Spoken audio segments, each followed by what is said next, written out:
I would say, case impactful PR in Kenya and the region, and PRSK chairman, that's Jane Gitau, to give her remarks for the evening. Welcome.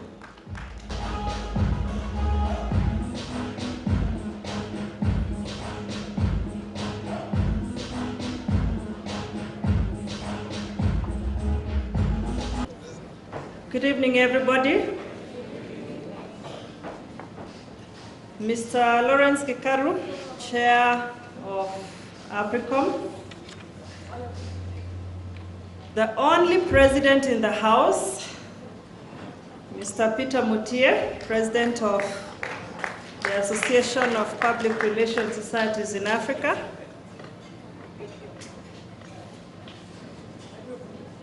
former PRSK Chair, Kentis Tikolo,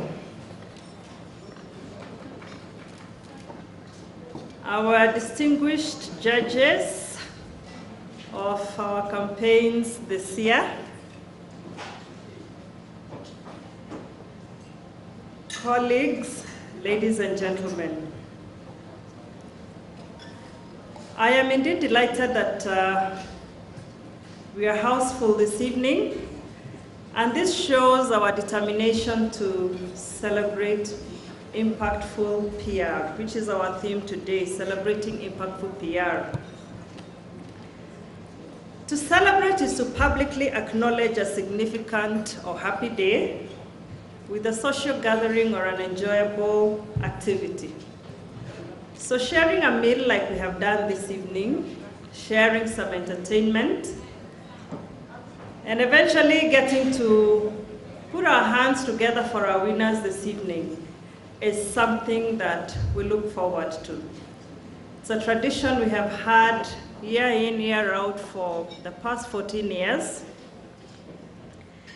And from what I am hearing from the judges this evening, it can only get better. Our chief judge has been with us for about 9 years, and he says the progress, when he looks at what he first looked at and what he last looked at last week, is indeed very excited. So I want us to put our hands together for ourselves. Better than that, better than that.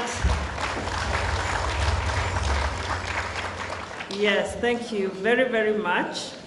Because indeed we are making the strides to making an impact in our work, and we are making an impact in touching other people's lives.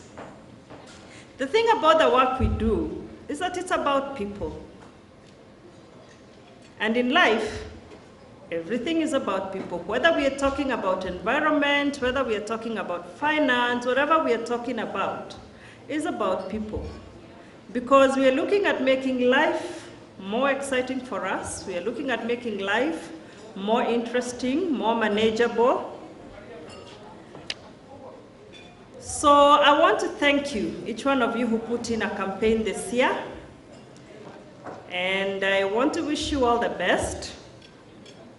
I want to thank you for investing your time, both in the work that you did and investing still some more time to package it together in exactly the way that we asked for. Again, I am told by the judge that we have really packaged them well. So I want to again congratulate you for that. And for our winners this evening, I want to say congratulations in advance.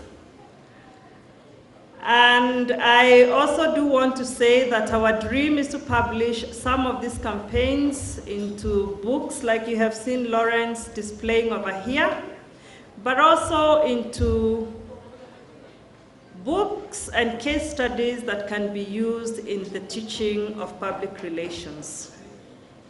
One of the things that I have consistently said I want to see changed is that while it is good to share case studies from across the seas, you and I know that communication is in the environment. Communication is in the context. And sometimes the context we are looking at when we are talking about out there and where we are is quite different. So I am delighted that this evening among us are some people involved in the teaching of public relations and communications, like my good friend Trufi. Trufi is head of St. Paul's University, Nairobi campus. I am really delighted to see you here, Trufi, because I know that the people who are teaching public relations, the people who are in our universities, will get to know this message and will get to know that we are keen to work with academicians and we're keen to publish together, so that when our graduates finally come out of university, they are going to be useful to the industry.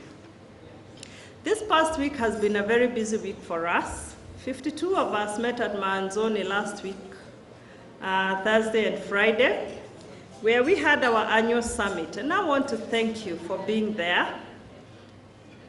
And again, I want to ask you to put your hands together for yourself. And if you didn't come, put your hands together for us who are there.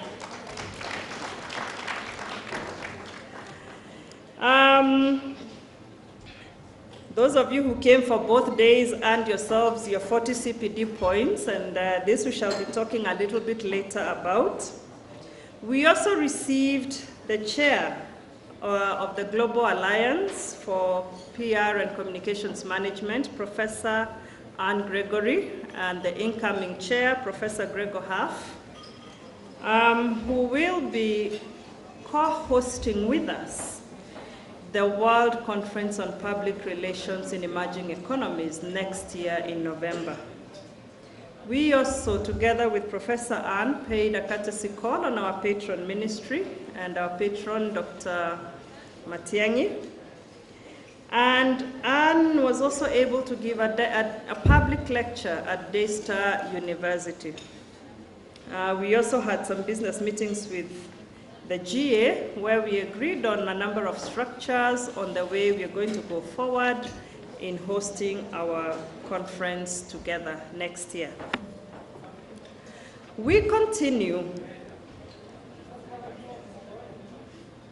to look at better and more impactful ways of ensuring that we live up to our vision, which is to develop the public relations practice, facilitate sharing of professional excellence for members, and be a valuable resource base for our members.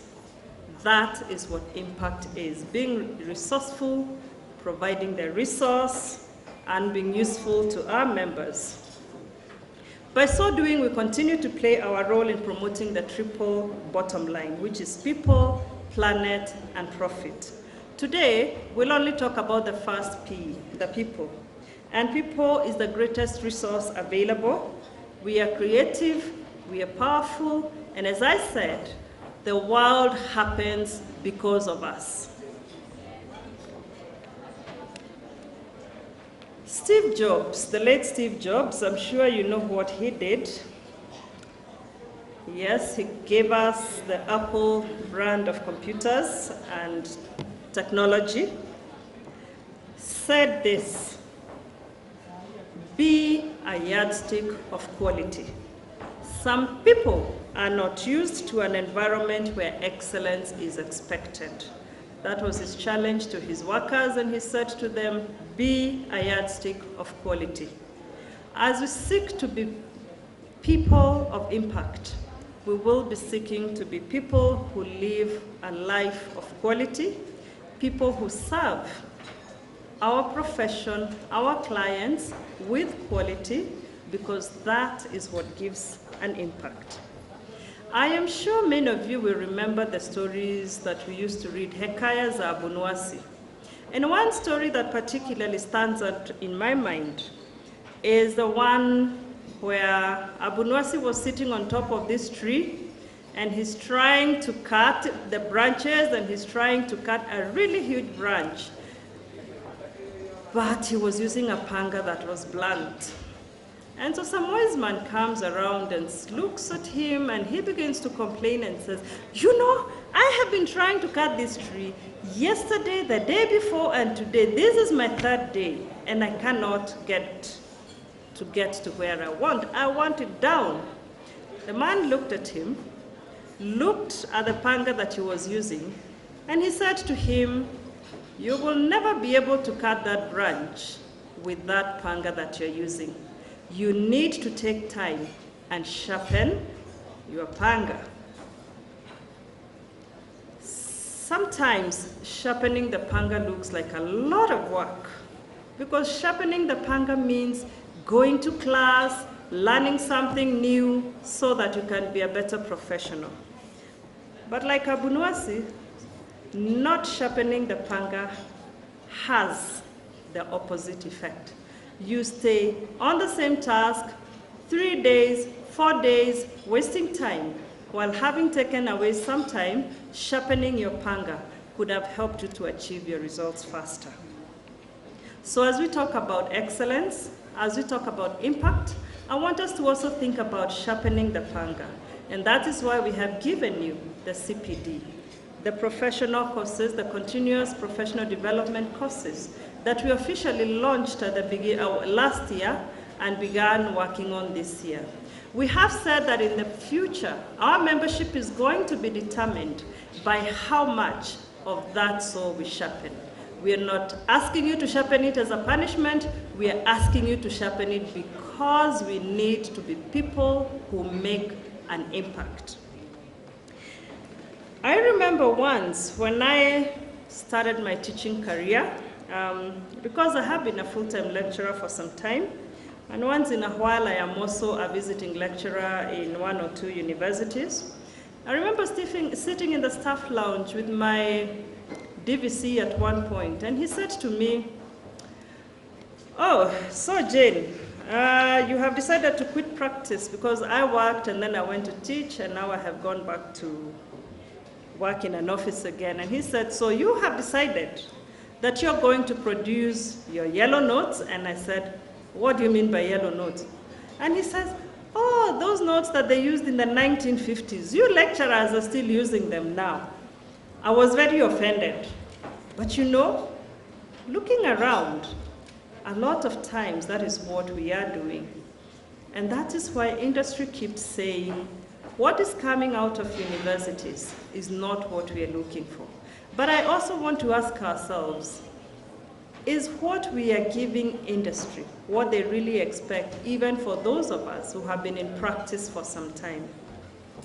I want at this point to introduce a guest. You know, we've been talking about benchmarking with certain organizations as far as our CPD is concerned. And I want to ask somebody who is a member of one of the organizations that we want to benchmark with to just tell us what his experience as a member is. He's coming not as an official of his membership, but as a member of his organization.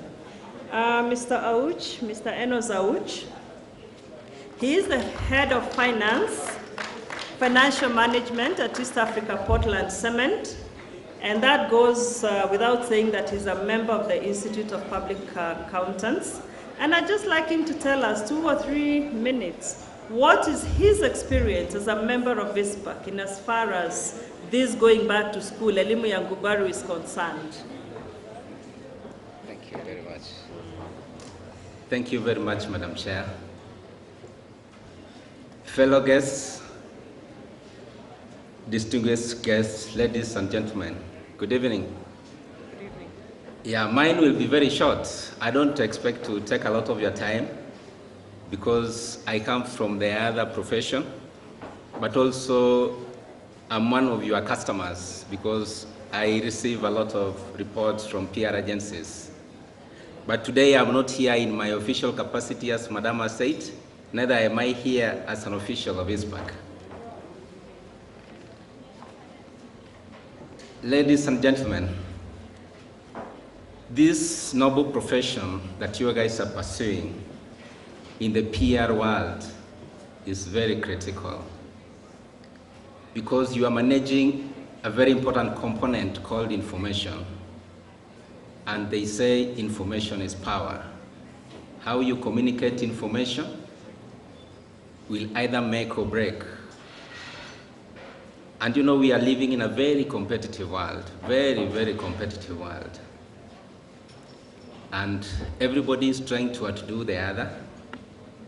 and the best way to do the other is to gain an advantage.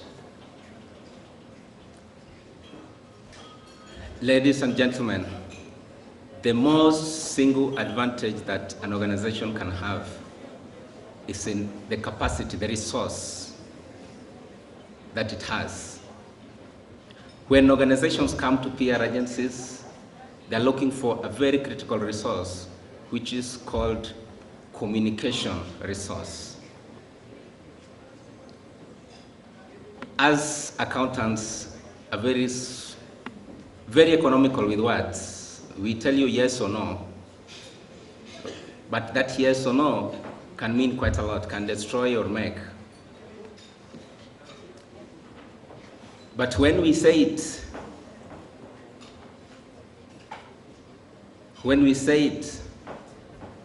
it can be for the benefit of the organization. At times it cannot be for the benefit of the organization.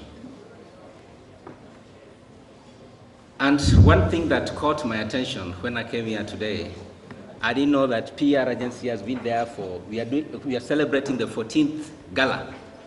That means we've been around for not less than 14 years. And that means the baby steps that we started with, we've already covered. And once you've covered the baby steps, you need to move to the next level. As a member of ISPAC, I would say part of my being what I am today is as a result of what ISPAC as a professional body has impacted in me. The discipline, the knowledge, the ethical standards, and all that you need to practice to put together as a professional. Because there would be situations where you have to make decisions. And those decisions, some of them can be good or wrong, some of them can be ethical or not ethical. Just the same as I might expect you to communicate something which might not be ethical. But when you are a member of a professional body, well equipped with human capital, you'll be able to decide which among the things you're being asked to do is ethical, is acceptable, is possible within the professional norms. And ladies and gentlemen, you would only be able to do that if you have standards that you've set for yourselves and you're following, and you're able to know that if I do this will go counter to the standards that I've sworn to protect.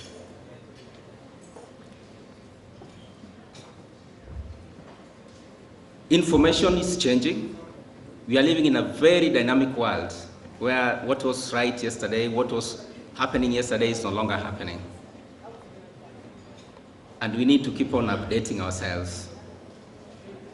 My friends, if you don't fall into a position where you continuously update your skills, continuously update what you learned yesterday, you might find yourself speaking a language that other people might not be able to understand. So you speak a language which only yourself can understand, but you cannot communicate with other people because the knowledge base you are relying upon is outdated, has been overtaken by events. So when Madam Chair asked me to come and